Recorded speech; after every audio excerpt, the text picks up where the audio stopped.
Generally, a web penetration test is conducted as a black box test. It means that you're only going to have an IP range or a URL, and then you will display the application in your browser, and then start the test. So at that point, you don't have the code and any of the other resources of the application. So it's not even possible to view and analyze the code in a situation like that. And let's say even if it is possible, a person won't be able to have a comprehensive information on the application's code because web developers can build an application over several different languages, frameworks, and databases. Core technologies. So it is rare to have knowledge about all the technologies that the application is built on, okay? So that's why I said before, while conducting a web penetration test, we will need to understand the basic web technologies, but we don't need to be masters in them. But it is why, in the next few minutes, we are going to cover some of these technologies. Web browsers. The web browser, or simply browser, is software, right? Takes you anywhere on the internet. It's great. It's better than a limo. I love it because, of course, you're watching this course right now in a browser. Now, they request web pages over HTTP and display them into a human-readable content, we'll call it. So despite the fact that they're used every day, a lot of people don't really care to understand how they work. I mean, it's kind of like driving a car. For the most part, everybody gets in a car and turns a key and boom, off they go. Nobody thinks about the engine or what's happening in it or any of the other systems because they don't have to. It makes sense for regular users. However, what if you're a mechanic? All right, so it's pretty much the same for us. As a web penetration tester, we need to know more about browsers because they are the first point that we touch in a web application. In fact, I believe they're like a battlefield. I mean, stick with me here. We've got privacy, interface, security, all kinds of other options that are very important while using a browser. But in this video, I'm just going to show you how they work and how to use them in a penetration test, right? So anyway, web browsers, they come in many different flavors, and they're designed to run on different operating systems. Now, you've probably heard of the most popular web browsers. We've got Google Chrome, Mozilla Firefox, Microsoft Edge, or Explorer, Opera, and then in addition to these big players, many others exist. Maxthon and Vivaldi, Brave, Torch, Epic. And they all have different features with their pros and cons. So for me, I've been using Firefox from the very first day that I started pen testing, and I'm still using it today.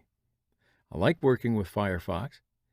It has a simple interface that you can control almost anything from. And also it has many useful add-ons, and I'm going to use them while I conduct a penetration test. Now, when you install an add-on, generally you will get an icon on the toolbar like I have here, or you can go to an add-ons list. And in this window, you can manage your add-ons.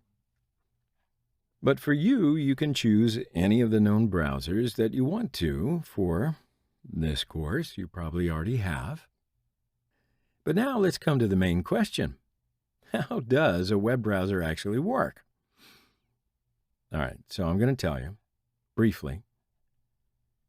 Basically, a browser uses a protocol, such as HTTP, to retrieve data from a network. The browser can point this data from the URL, which is the address of a specific page or any other asset. And to be viewed by a web browser, this data should be presented in HTML, CSS, and JavaScript. Now right-click on the page. Click View Page Source. And here's the source of the page. Of course, this is not the actual code of the developer. We'll get to that topic a little later. But for now, pretty much you can think of what you're looking at on the screen as a translation of the code of the developer. So let's have a look at it. It consists of HTML, CSS, JavaScript. Now, another super feature is Web Developer Tools. Now, pretty much all known browsers have this feature. I don't want to go out on a limb and say every single one. It's mostly developer-oriented, as the name would suggest. So we're going to use this as well, especially when we're viewing the HTTP messages and dealing with document object models. So anyway, I don't want to make an advertisement for Firefox, but my point is that all browsers have a long story.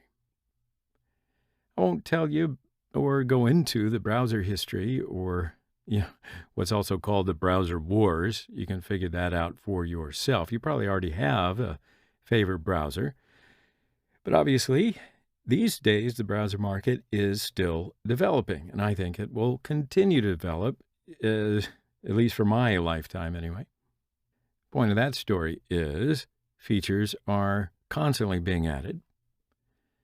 So, of course, you can visit the website called The Evolution of the Web so that you can view these improvements.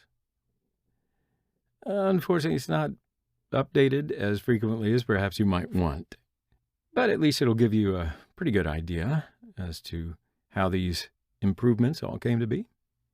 It also shows the evolution of the web browsers. But also, I just wanted to have a look at the page at the moment. So if you do want to have a look at browsers more carefully, the general design of the browser is explained in these documents, and it's very good. Well, it's long, but it's a pretty well-explained document. So let's scroll down.